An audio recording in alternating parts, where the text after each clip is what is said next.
Hey, I'm John Bohlinger with Premier Guitar. So today we're talking about my latest column for Last Call called Music Dysmorphia. But before we get into that, I want to give a shout out to Keeley, who's kind enough to sponsor my column, and more importantly, they make amazing pedals that are with me on every gig. In fact, it's my little club pedal board right here.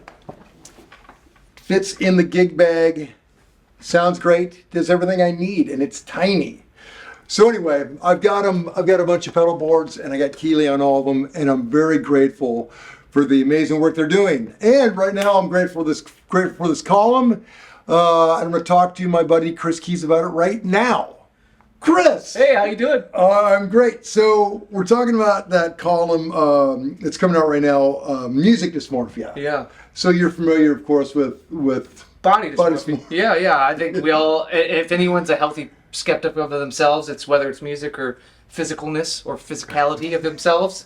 Yeah. Well, and the thing about it, body dysmorphia, people are not seeing themselves accurately. It's the beautiful girl that sees herself as the ugly duckling. The ugly duckling, or the normal person that sees themselves as obese or whatever.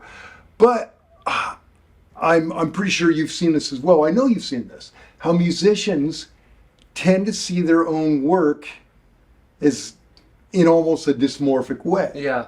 It's hard for musicians to look at their work and not just see the flaws, what they're going for. Yeah.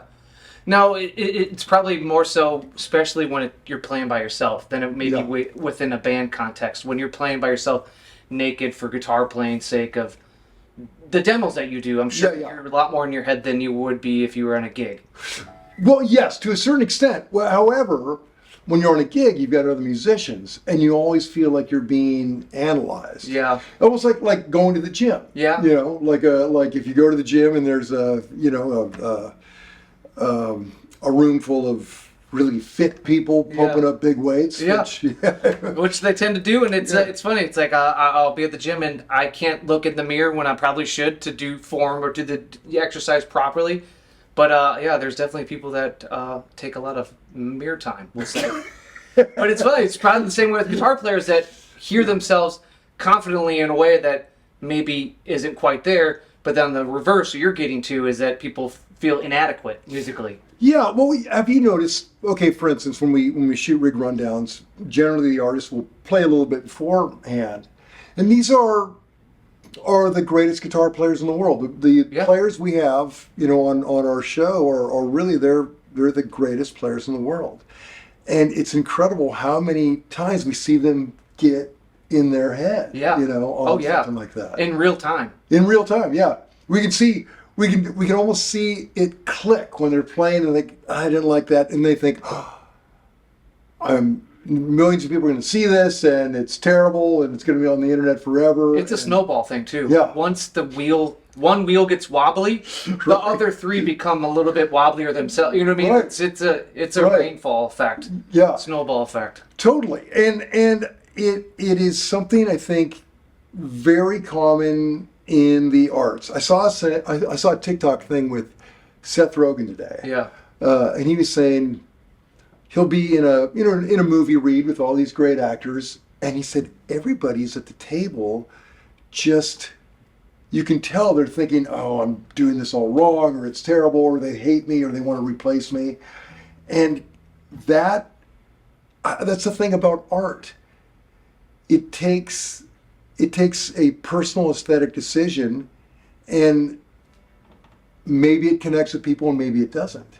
How do you churn that around and make it a positive for you? Almost like, not maybe a superpower, but how can you harness that energy, or how do you harness that energy or does it? Well, I'm not sure if I do. I think the body dysmorphic or the music dysmorphic thing is really just this inner struggle that creative people have with, is my art any good? Yeah.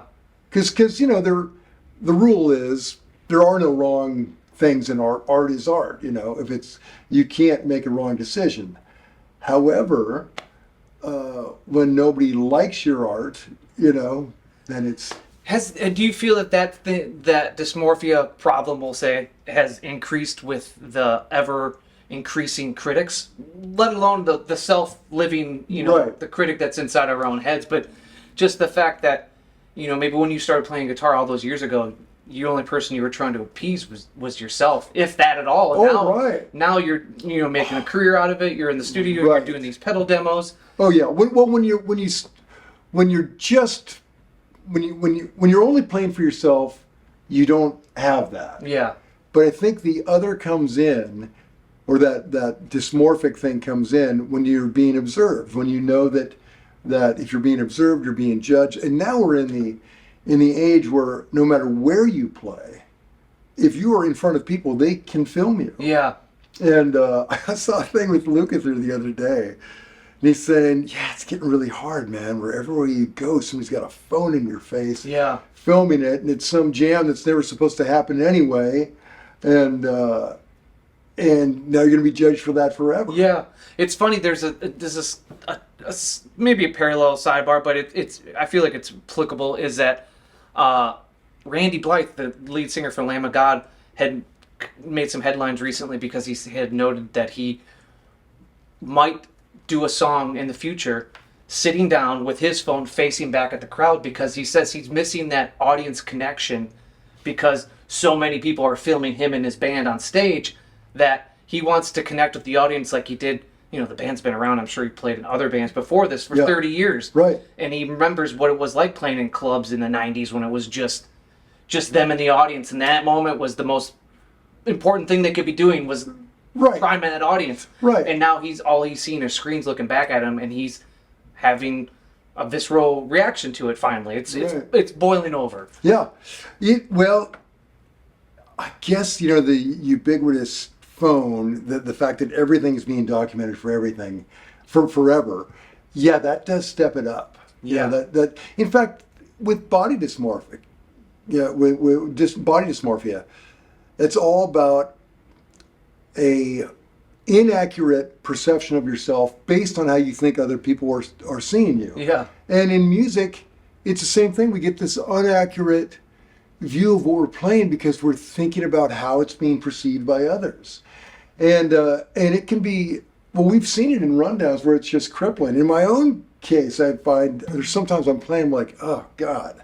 I can even read it in your body language before you make a cut, or like, hey, can I redo that? I can already be like, this is nosediving. Yeah.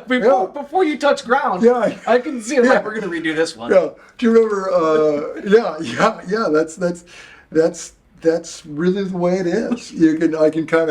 I can feel it myself. Sometimes you'll ride through the turbulence and you bring it back up to cruising altitude, but sometimes it's going down. And that's why musicians drink. Editors edit. Yeah, right. Well, and maybe that might be something to do with the whole, booze and drug abuse in with musicians, is you're trying to turn off that inner critic, because a proper drunk doesn't really care what other people are thinking about. Yeah, great at drinking, probably not much else. Yeah. You know what I mean? Yeah, right. So I don't know what the answer is to this. It's something I struggle with all the time, and I'm sure all of you do when you're playing in front of people. But I guess there's no advice to get you through it other than just take a breath and know that nothing really matters. Yeah. It's just art, it's just fun, and if you make mistakes, if there is such a thing as a mistake, if you play something you don't like, man, it's just all part of the gumbo. And in this world full of perfect Instagram moments, it's kind of nice to see something genuine and really happen in real time. Yeah. So, yeah, I agree. So let it be. Yeah. He said it. Thanks, y'all. Until next time.